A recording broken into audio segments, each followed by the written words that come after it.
குறிப்பாக அவர் தேர்தல் பரப்புரையில் இருக்கும்பொழுது அங்கே கேட்கப்பட்ட நம்முடைய செய்தியாளர்கள் கேட்கப்பட்ட கேள்வி என்று சொன்னால், குறிப்பாகவே அந்த செய்தியாளர் கேட்கும் பொழுது தமிழ்நாட்டை சார்ந்திருக்கின்ற கல்வித்துறை அமைச்சர் நீங்கள் பணம் தர மாட்டேங்கிறீர்களே என்கின்ற கேள்வியை சொன்னதனால் நானும் அதற்கு பதிலளிக்க கடமைப்பட்டவனாக ஒட்டுமொத்தமாக நம்முடைய பத்திரிகைத்துறை ஊடகத்துறை சார்ந்த நண்பர்கள் மூலமாக சொல்கிறேன். தமிழ்நாட்டு மக்களே, தொடர்ந்து ஒன்றிய அரசு என்பது நம்மளை வஞ்சித்து கொண்டிருக்கின்றது என்பதை நாங்கள் படித்து தொடர்ந்து இந்த ஆட்சி மாற்றம் ஏற்பட்டது பின்பும் சரி முன்பும் சரி தொடர்ந்து சொல்லிக்கிட்டே இருக்கிறோம்.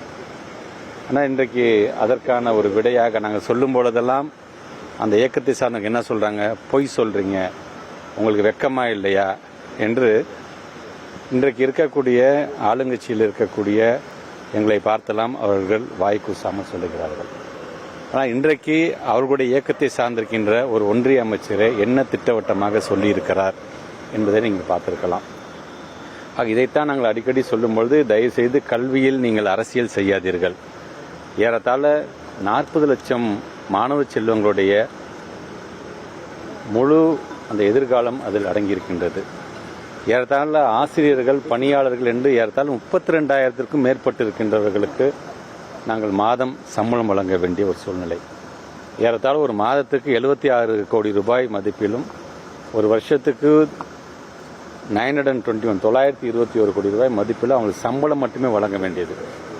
இது சார்ந்து நம்முடைய பிள்ளைகளுக்கு அவங்க சொல்லித் தருகின்ற பாடமாக இருந்தாலும் சரி, அது ஸ்பெஷல் சைல்ட்ஸாக இருந்தாலும் சரி, அல்லது மலை பிரதேசத்தில் இருக்கக்கூடிய பிள்ளைகளுக்கு அந்த ஷட்டில் சர்வீஸ் என்று சொல்லக்கூடிய அந்த ஒரு இதாக இருந்தாலும் சரி, ஐசிடி மூலமாக இன்றைக்கு நிறைய டெக்னாலஜியை கொண்டு வருவதாக இருந்தாலும் சரி, இப்படி ஒவ்வொன்றும் இதை சார்ந்து இருக்கும் பொழுது, ஏன் குறிப்பாக 25% RTI ஆக்ட் மூலமாக பிள்ளைகளை தனியார் பள்ளியில் சேர்க்கிற அந்த குழந்தைங்களுக்கு நாங்கள் வழங்க வேண்டிய அந்த ஃபீஸ் மட்டும் பார்த்தீங்கன்னா கிட்டத்தட்ட 400 கோடி ரூபாயை தாண்டும்.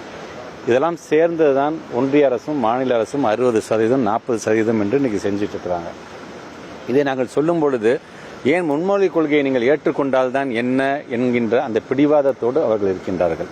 நம்முடைய தமிழ்நாட்டினுடைய ஸ்டேட் சென்டிமெண்ட் என்ன, நம்ம லேண்டோட சென்டிமெண்ட் என்ன, எதற்காக திராவிட முன்னேற்ற கழகத்துக்காரர்களுக்கு மட்டும்தான் அதிகப்படியான உரிமை இருக்கின்றது மொழிப்போர் தியாகிகள் தினம், வீர வணக்க நாள் கொண்டாடுவதற்கு என்று சொல்லுவதற்கு காரணம் இதுதான்.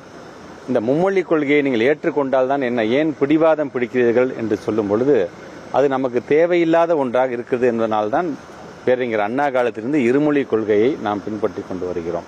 அண்ணாவே அதற்கு பல விளக்க உரைகள் சொல்லியிருக்கிறார்கள்.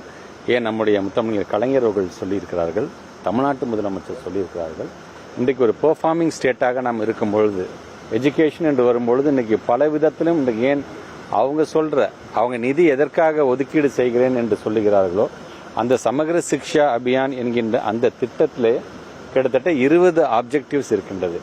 அந்த 20 ஆப்ஜெக்டிவ்ஸில் ஏறத்தாழ 20க்கு 20 டாப்ல இருக்குதுன்னு பார்த்தீங்கன்னா கேரளா, அந்த 20ல் 19 டாப்ல இருக்குது யாருன்னு பார்த்தீங்கன்னா தமிழ்நாடு.